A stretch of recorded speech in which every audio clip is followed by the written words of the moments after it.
Hey guys, welcome to our YouTube channel. तो जैसा कि हमारा वर्क पावर एनर्जी का चैप्टर स्टार्ट हो चुका था और हमने एक वीडियो भी बना लिया था और एक क्लासेस भी कंप्लीट हो गए थे जैसा कि वर्क का। तो आज हम लोग देखेंगे कि व्हाट इज़ एनर्जी, एनर्जी क्या है, ऊर्जा किसको कहते हैं।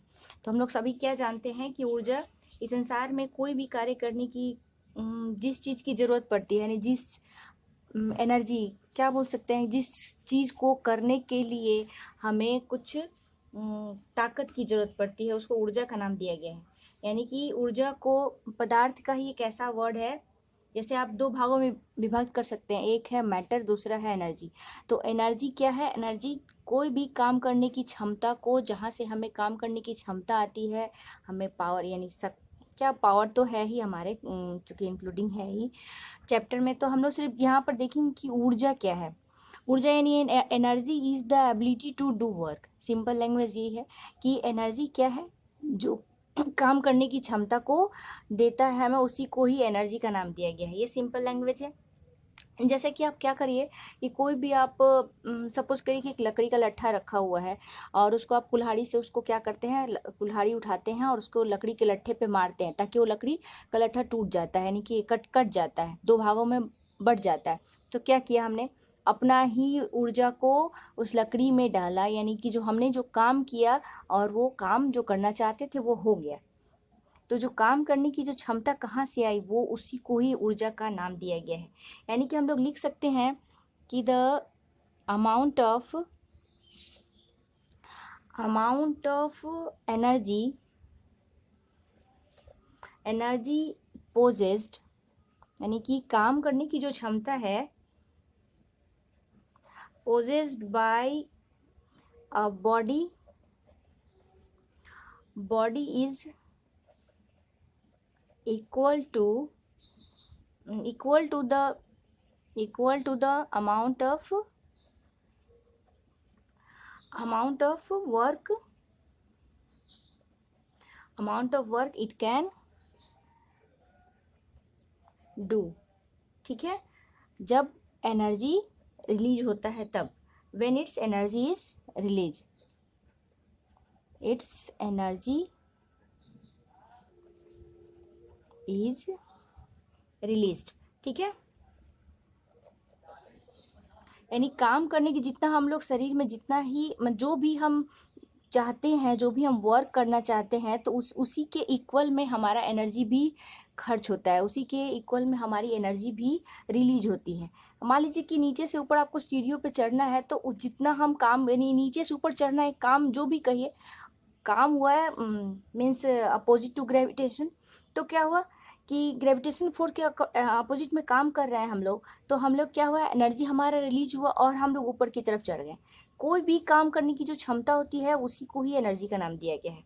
ठीक है, सिंपल लैंग्वेज यही है। एनर्जी बहुत प्रकार की हो सकती है, जैसे कि एनर्जी के बहुत फॉर्म भी होते हैं, जैसे kinetic energy, potential energy, chemical energy, heat energy है, sound energy, light energy, electrical energy है, न्यूक्लियर एनर्जी है। इन बहुत सारी एनर्जी हैं। उसमें से आज हम इस चैप्टर में सिर्फ पढ़ेंगे काइनेटिक एनर्जी और पोटेंशियल एनर्जी, यानी कि गतिज ऊर्जा और स्थितिज ऊर्जा किसको कहते हैं। ठीक है, गतिज ऊर्जा और स्थितिज ऊर्जा दोनों को ही मिलाकर जिस ऊर्जा का नाम दिया गया है उसको हम लोग यांत्रिक ऊर्जा के नाम से जाना जाता है, यानी कि मैकेनिकल एनर्जी। ठीक है, मैकेनिकल एनर्जी,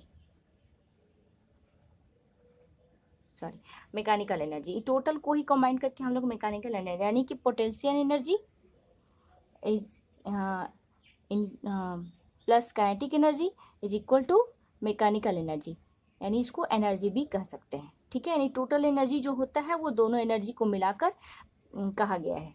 ठीक है, और बाकी जितनी भी एनर्जी है, जैसे chemical, heat, light, sound, electrical, nuclear, ये बहुत तरह की एनर्जी हो, लेकिन अभी हम लोग सिर्फ इस क्लास में हम सिर्फ पोटेंशियल और काइनेटिक एनर्जी के बारे में ही डिस्कस करेंगे। तो काइनेटिक एनर्जी किसको कहते हैं, यानी काइनेटिक एनर्जी हुआ हमारा, जैसे मान लीजिए कि आप बॉलिंग तो सभी करते हैं, क्रिकेट सभी खेलते हैं, तो जो बच्चे क्रिकेट नहीं भी खेलते वो भी जानते हैं क्या कि कोई एक बॉल, मूविंग बॉल है, वो मूविंग बॉल क्या करता है, जाके सीधे स्टंप को मार देता है। स्टंप को जैसे ही उसने हिट किया तो क्या हुआ, स्टंप गिर गया।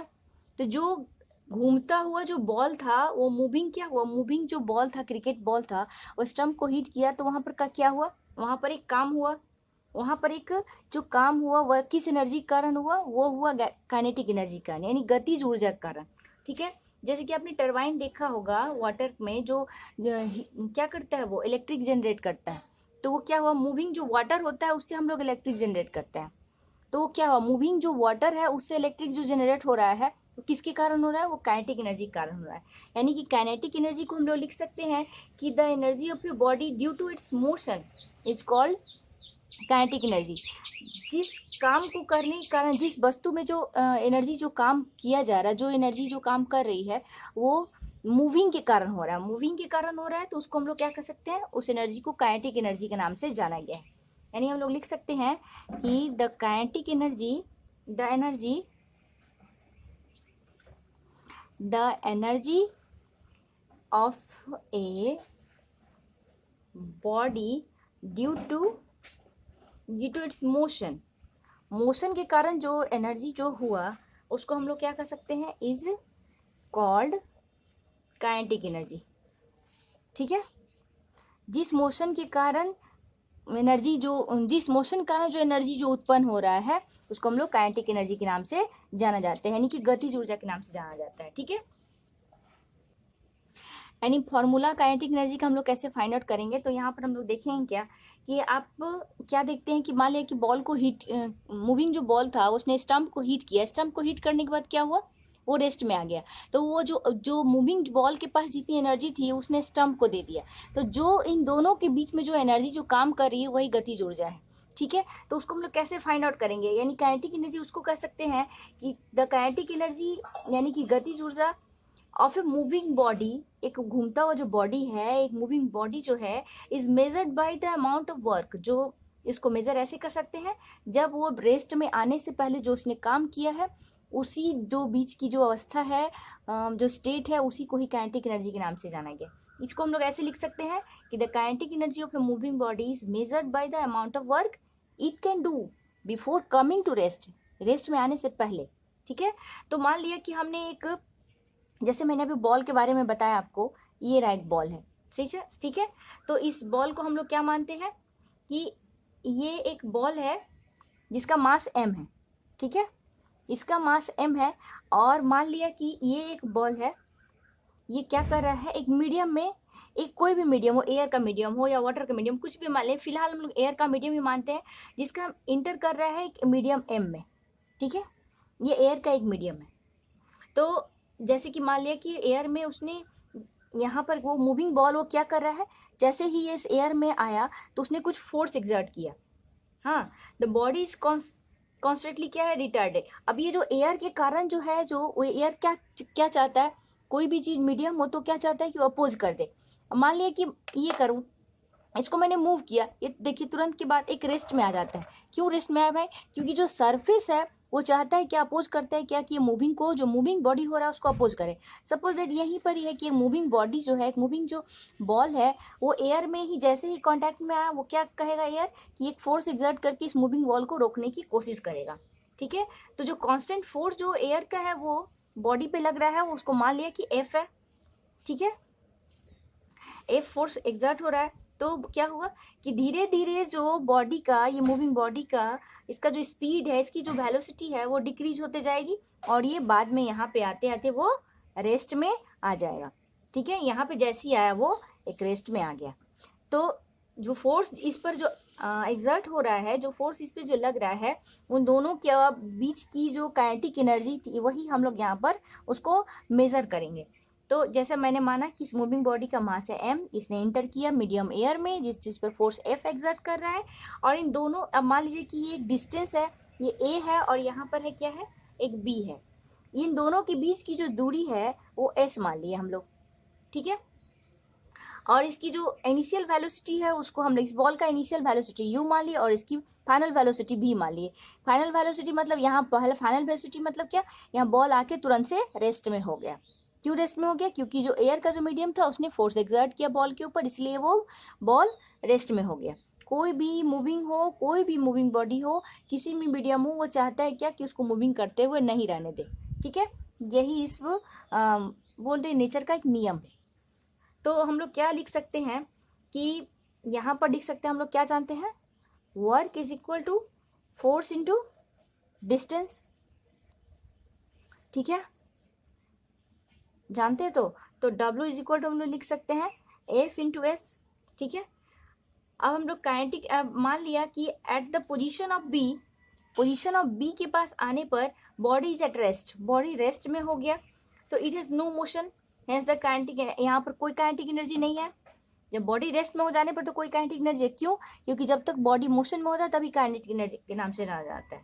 ठीक है, तो this means that the kinetic energy of the body has been used to coming up, मतलब इन डूइंग द वर्क, कोई वर्क किया है उसने, so the kinetic energy must be equal to the work.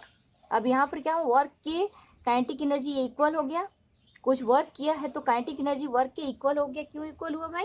क्योंकि वो रेस्ट में आने से पहले उसने कुछ काम किया है। ठीक है, तो हम लोग लिख सकते हैं kinetic energy is equal to F into S लिख सकते हैं। हम लोग क्या जानते हैं कि if a body has a initial velocity u, किसी बॉडी का इनिशियल वेलोसिटी u है और फाइनल वेलोसिटी भी है, और एक्सेलरेशन, अब कोई भी बॉडी है तो उस पर एक्सेलरेशन लगेगा ही भाई। हाँ, तो एक्सेलरेशन a है तो उसने एक डिस्टेंस ट्रैवल किया s, एक डिस्टेंस ट्रैवल किया। तो हम लोग क्या जानते हैं, मोशन के थर्ड इक्वेशन, जैसे आपने फोर्स एंड मोशन देखिएगा तो उसमें हमने एक थर्ड इक्वेशन फाइंड आउट किया था कि v square is equal to u square plus 2as, 2as कहिए, 2fs कहिए, या a मीन्स एक्सेलरेशन, f मीन्स भी एक्सेलरेशन के नाम से ही जाना जाता है। ठीक है, where v is a final velocity of moving ball और u is a initial velocity और a इज अ एक्सेलरेशन और s क्या है, इस दोनों के बीच का डिस्टेंस है। ठीक है, ये क्लियर हो गया। अब मान लिया जाए कि इनिशियल वेलोसिटी बॉडी का क्या है, इनिशियल वेलोसिटी u है, final velocity, initial velocity u यहाँ पे लिख सकते हैं, इनिशियल वेलोसिटी u, यहाँ इनिशियल वेलोसिटी u हो गया, फाइनल जो वेलोसिटी था हमारा वो तो रेस्ट में आ गया ना, तो final velocity v is equal to 0 कर सकते हैं। ठीक है, एक्सेलरेशन, अब देखिए जैसे कि बॉडी आया फाइनल वेलोसिटी, तो क्या मूविंग बॉडी जो था वो रिटार्डेशन में आ गया, क्योंकि जो उसने क्या किया, यहाँ पर आते साथ ही रेस्ट हो गया। तो यहाँ पर जो हमारा ए था, ए क्या है, एक्सेलरेशन, वो माइनस में चला गया क्योंकि रिटार्डेशन के कारण, और जो डिस्टेंस था, डिस्टेंस है वो क्या है, एस है। ठीक है, तो हम लोग इसको लिख सकते हैं कैसे, अब इस इक्वेशन को हम लोग यहाँ पर पुट करेंगे तो भी क्या हो गया हमारा, सब हम लोग इसको ऐसे भी लिख सकते हैं, क्या भी 0 हो गया, यहाँ 0, उसके बाद u तो ऐसे ही रहेगा, और ये जो माइनस में a चला गया तो हम लोग इसको लिख सकते हैं u स्क्वायर माइनस 2as, यानी कि u square is equal to हम लोग लिख सकते हैं 2as। ठीक है, अब इधर सीधर हम लोग कर दिए तो हो गया माइनस 2as, यानी कि जब हम लोग न्यूटन सेकेंड लॉ से हम लोग क्या जानते हैं, F is equal to m into a जानते हैं, तो यहाँ पर a इज इक्वल टू हम लोग क्या लिख सकते हैं, F बाई m। ठीक है, हम लोग इसको ऐसे लिख सकते हैं F बाई m। तो हम लोग इसको यहाँ पर ऐसे इसको पुट करेंगे तो हमें क्या मिलेगा, यहाँ पर हम लोग इसको पुट करें तो हमें मिलेगा इक्वेशन 2 में u square is equal to 2 into f into s by m, यानी कि f into s is equal to half m v square, v square या फिर यू स्क्वायर है। तो जो अब जो इनिशियल वेलोसिटी का है वो क्या है, हम जब इनिशियल वेलोसिटी u को मान लेते हैं तो यहाँ पर हम लिख सकते हैं कि इनिशियल वेलोसिटी v ही होता है, u और v में क्या डिफरेंस है, इनिशियल वेलोसिटी बोलिए u है या फिर v है, यहाँ पर मैंने सिर्फ डिफरेंस बताने के लिए आपको कर दिया था। अब यहाँ पर हम u की जगह पर हम लोग लिख सकते हैं इनिशियल वेलोसिटी तो है, हम लोग इसको लिख सकते हैं v। ठीक है, ये बड़ा v कहिए छोड़िए वो, तो यहाँ पर हम लोग हाफ एम यू स्क्वायर भी लिख सकते हैं और हाफ एम बी स्क्वायर भी लिख सकते हैं, जो कि काइनेटिक एनर्जी का ये फॉर्मूला होता है। ठीक है, यहाँ पर ये फॉर्मूला हम लोग पुट करके यहाँ पर निकाल लिए, तो ये है काइनेटिक एनर्जी का formula, half into kinetic energy is equal to half M V square, where M is the mass of the body और v is the velocity of the body और the speed of the body. ऐसे ही इसको find out करेंगे, major इसको ऐसे ही इस फॉर्मूले से करेंगे। अभी कंफ्यूज मत होइएगा, क्योंकि यहाँ पर मैंने यू लिखा और यहाँ पर लास्ट में भी लिखा, क्योंकि जो वेलोसिटी है हमने सिर्फ फाइंड आउट करने के लिए कि इनिशियल फाइनल वेलोसिटी का डिफरेंस पता करने के लिए यू और वी में कन्वर्ट किया था, लेकिन वेलोसिटी बॉल का भी ही होता है क्योंकि मूविंग बॉडी है। ठीक है, वेलोसिटी भी 0 हो गया, तो ये जो यू था उसको हम लोग भी लिख सकते हैं। ठीक है, तो यहाँ पे कैपिटल भी लिखिए या फिर स्मॉल भी लिखिए, बराबर ही आएगा, मतलब जो भी इक्वेशन हम फाइंड आउट करेंगे इक्वल ही आएगा। इस तरह से काइनेटिक एनर्जी मेजर हो गया। हम लोग आते हैं क्या कि पोटेंशियल एनर्जी किसको कहते हैं। पोटेंशियल एनर्जी यानी स्थितिज ऊर्जा किसको कहते हैं, नाम से ही पता चल रहा है क्या, स्थितिज मतलब जो कोई बॉडी है वो अपनी स्थिति में, स्टेट ऑफ रेस्ट में है, लेकिन उसके भीतर भी एक ऊर्जा होती है, उसके भीतर भी काम करने की क्षमता होती है। जैसे कि मान लिया जाए, यानी कि पोटेंशियल एनर्जी को हम लोग लिख सकते हैं, कह सकते हैं कि अ बॉडी में possesses energy even when it is not in motion. Motion में नहीं रहने के कारण, मोशन में नहीं होने के बाद भी जो एक बॉडी एक एनर्जी को रखती है, उसी को ही पोटेंशियल एनर्जी यानी स्थितिज ऊर्जा के नाम से जाना गया है।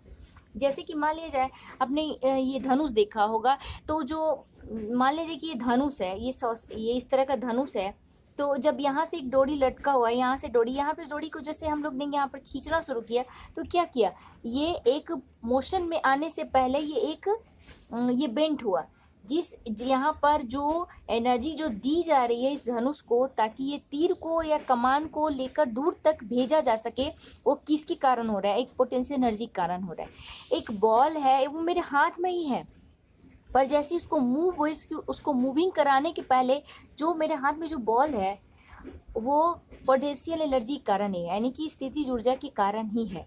जब हम करते हैं तो हम अपने एनर्जी को उस बॉल के अंदर डालते हैं, ताकि वो बॉल जो है वो मूव में आ सके, वो मूविंग कर सके, वो मूव कर सके, ताकि वो जाकर स्टंप को हिट करे। उसी तरह से मान लीजिए कि यह धनुष जो है, वो धनुष को हम लोगों ने खींचा है, तो हम लोग एक एनर्जी दे रहे हैं। क्यों, जितना एनर्जी से हम लोग उसको खींचेंगे उतना ही एनर्जी से, तो जो एनर्जी जो है अभी उसको बॉडी मूव नहीं कर रहा है, लेकिन उसकी क्या है, उसके भीतर एक एनर्जी हम दे रहे हैं। तो जो एनर्जी जो दे रहे हैं उसी को ही पोटेंशियल एनर्जी के नाम से जाना गया है। आपने देखा हुआ गुर्दिल तो देखा ही होगा ना, जैसे कि वो एक छोटा सा स्टोन लेके उसको हिट करते हैं, तो जो वो इस तरह से बना हुआ जो होता है, ये इस तरह से बना हुआ जो होता है, आपने देखा है ना, और यहाँ पर इस तरह से लगा हुआ जो डोरी जैसा होता है, तो इसको हम लोग खींचते हैं ना, यहाँ पर स्टोन डाल के खींचते हैं ना, चिड़ियों को भगाने के लिए। आपने देखा ही होगा, बहुत इजी होता है, ये सबके पास होता है। तो जब इसको हम लोग जो एक मूव करने से पहले जो एक खींच रहे हैं, जो एक एनर्जी दे रहे हैं इसको, ये पोटेंशियल एनर्जी दी जा रही है ताकि वो बॉडी मूव कर सके। तो मोशन में आने से पहले कोई एक बॉडी भी है, सब बॉडी अपना एक एनर्जी पोजेस करती है, एक एनर्जी रखती है, उसी को ही पोटेंशियल एनर्जी के नाम से जाना गया है। ठीक है, हम लोग इसको लिख सकते हैं कि the energy of a body due to its position, अपने स्थिति कारण जो एनर्जी जो है, और चेंज इन द शेप, और शेप कर सकते हैं, is known as potential energy. Actually क्या है कि द एनर्जी जो है, the energy of a body is due to its position, एक पोजीशन रहता है, या एबव द ग्राउंड के एबव में भी रहता है। मान लीजिए आपने देखा है कि बहुत ऊंचाई से एक बॉल को रखे हुए, बॉल नहीं कहिए, पत्थर रखिए, एक पत्थर को हमने रखा है ग्राउंड की सबसे ऊंचाई पर, मतलब एक बॉडी क्या बिल्डिंग के ऊपर में एक हमने एक स्टोन को रखा है, और तो उस स्टोन के भीतर जो अपने स्टेट में, अपने स्थिति में रहने की जो क्षमता है, वो किसके कारण है, वो पोटेंशियल एनर्जी के कारण है, यानी कि स्थितिज ऊर्जा के कारण है।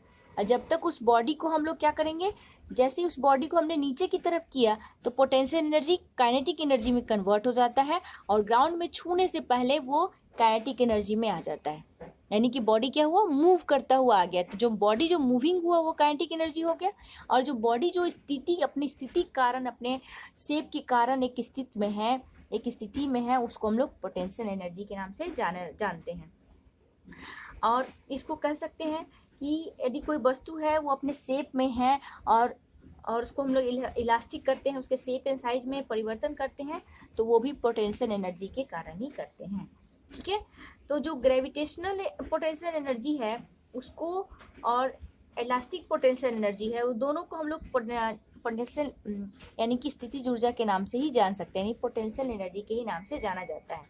ठीक है, तो हम लोग लिख सकते हैं क्या कि बॉडी में possesses energy when it is not in motion, जब कोई मोशन में ना हो तभी भी उसको हम लोग पोटेंशियल एनर्जी के नाम से जाना जाता है। The sum of the potential energy and the kinetic energy को हम लोग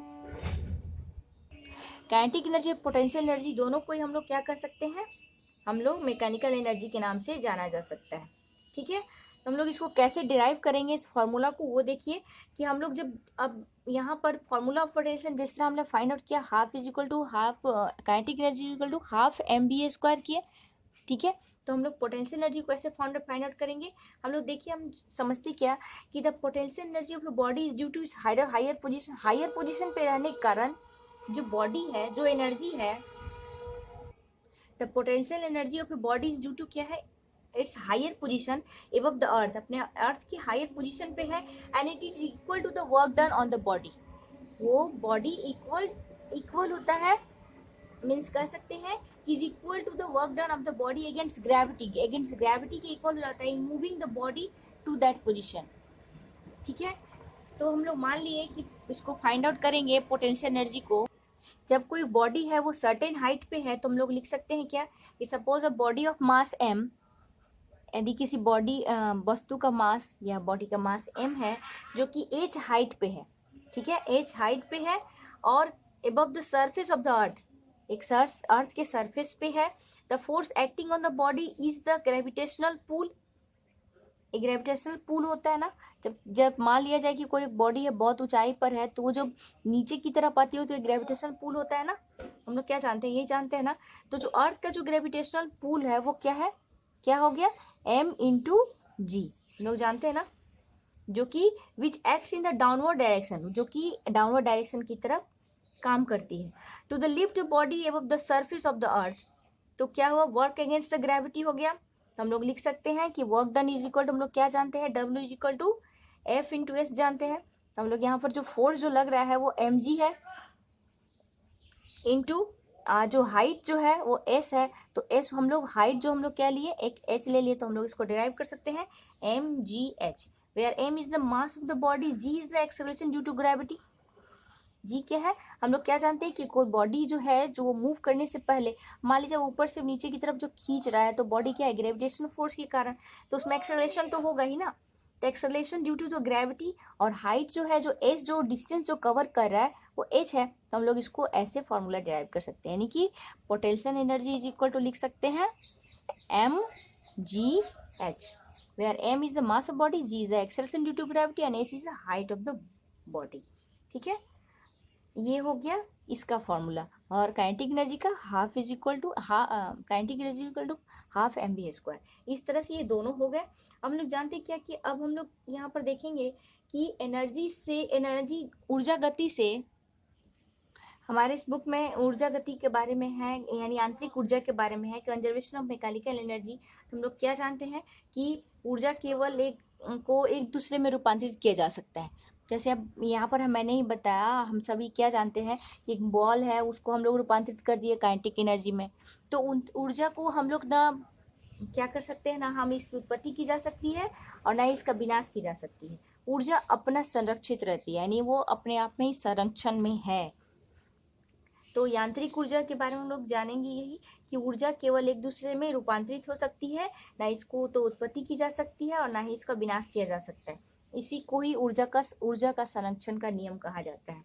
मान लिया जाए कि कोई वस्तु के m है, ठीक है, तो हम लोग क्या जानते हैं कि h ऊंचाई पर है वो जो उसकी, तो वहां पर दोनों एनर्जी होगी। हम लोग क्या जानते हैं कि दोनों एनर्जी होती है, mechanical energy is equal to potential energy plus kinetic energy. तो वहां पर यदि जो वस्तु जो है वो h हाइट पे है तो यहाँ पर उसकी काइनेटिक एनर्जी 0 हो जाती है, हमेशा kinetic energy is equal to 0, तो यहाँ potential energy is equal to क्या होगा, mgh होगा। ठीक है, तो हमारा टोटल एनर्जी कितना हुआ, यहाँ पर लिख सकते हैं ke प्लस pe, तो ke 0 हो गया तो p होगा ना, तो टोटल एनर्जी हुआ एक p यानी कि mgh। ठीक है, इस तरह से करके जो मिडिल का स्थिति हुआ, यदि टोटल हाइट हमने h माना है तो मिडिल का स्थिति यदि हम लोग x मान लेते हैं तो टोटल हाइट में से हमें x माइनस कर देंगे तो हमारा ये हाइट निकल जाएगा। तो हमने इस स्थिति को यदि हम लोग इसमें पुट करेंगे इस फॉर्मूले में, तो हम लोग क्या मिलेगा हमें, यहाँ हमें मिलता है E is equal to m g, और जो x जो है एम जी एक्स है, यानी एम जी जो हाइट है, या h तो था वो हमने क्या लिख दिया h माइनस एक्स, तो हमें क्या मिलेगा plus half m v square, middle का स्थिति। ये तो हमारा काइनेटिक एनर्जी ऊपर में जीरो हुआ, यहाँ पर जब लास्ट में आएगा तो यहाँ पर काइनेटिक एनर्जी, यहाँ पर भी रेस्ट में आने से पहले काइनेटिक एनर्जी जीरो हो जाता है। यहाँ सिर्फ यहाँ जो ऊपर में जो बॉडी जो था वो रेस्ट में है, तो यहाँ पर पोटेंशियल एनर्जी mgh होगा, काइनेटिक एनर्जी मूविंग में होता है, ठीक है। तो यहाँ पर हम क्या लिख सकते हैं, यहाँ पर हम लोग लिख सकते हैं mgh माइनस mgx, ठीक है, और प्लस हाफ एम, अब भी स्क्वायर है तो हम लोग इसको लिख सकते हैं क्या, यहाँ वेलोसिटी हमारा देखिए 2gx लिख सकते हैं, क्योंकि हम लोग क्या जानते हैं कि h इज इक्वल टू है हाफ एम भी स्क्वायर है, तो वहाँ पर हम लोग लिख सकते हैं क्या कि 2gx स्क्वायर। अब यहाँ पर हम लोग कैसे हम लोग इसको फाइंड आउट किए, देखिए ये है v square minus u square is equal to 2gh, where यदि u is equal to zero, u is equal to zero और h is equal to x माने, h is equal to x माने तो हमें ये फॉर्मूला मिलेगा, तो हम लोग इसको लिख सकते हैं mgh minus mgx plus mgx, यानी कि हम लोग ये दोनों चीज हो गया, ये दोनों कट गया, तो हमें क्या मिलेगा mgh, यानी जो मिडिल में भी आता है वो भी स्थिति ऊर्जा में ही है वो बॉडी। और जो थर्ड में आएंगे तो वहां पर हमारा mgh जो है वो जीरो हो जाएगा, क्यों, जो थर्ड जो ये लास्ट पोजीशन में है वो mgh जीरो हो जाएगा, क्योंकि यहाँ हाइट तो भाई जीरो हो गई ना, हाइट तो जीरो हो गई, तो ये पूरा पोर्शन जीरो हमारा मिल जाएगा, kinetic energy is equal to last में जो मिलेगा वो हमें हाफ एम बी स्क्वायर मिल जाएगा। यानी कि देख लीजिए यहाँ पर जो टोटल एनर्जी था वो कन्वर्ट हो गया काइनेटिक एनर्जी में, टोटल एनर्जी था दोनों का जोड़, यानी दोनों का योग कहिए, दोनों का एडिशन कहिए, और बाद में मिडिल में आया तो mgh ही था, लास्ट में आया तो हाफ एम बी स्क्वायर में कन्वर्ट हो गया, ठीक है। इसी को ही कंजर्वेशन ऑफ मैकेनिकल एनर्जी कहा जाता है, यानी कि ऊर्जा का संरक्षण का नियम कहा जाता है, ठीक है। इस तरह से हमारा ये चैप्टर का ये जो एनर्जी था वो आज हमने इसमें कवर किया। नेक्स्ट हम लोग वीडियो में मिलेंगे पावर के साथ कि व्हाट इज़ पावर, शक्ति किसको कहते हैं, और तब तक आप इसको ध्यान से देखिए और ठीक से पढ़ाई करिए ताकि अच्छे से समझ में आता रहे, ठीक है। तो कीप वॉचिंग, ध्यान रखिए और लाइक एंड सब्सक्राइब करते रहिए ताकि आपको और भी अच्छे वीडियोस मिलते रहें, अच्छे से सब शेयर करते रहिए ताकि और भी बच्चों को लाभ मिलता रहे। तब तक के लिए thank you so much, bye bye.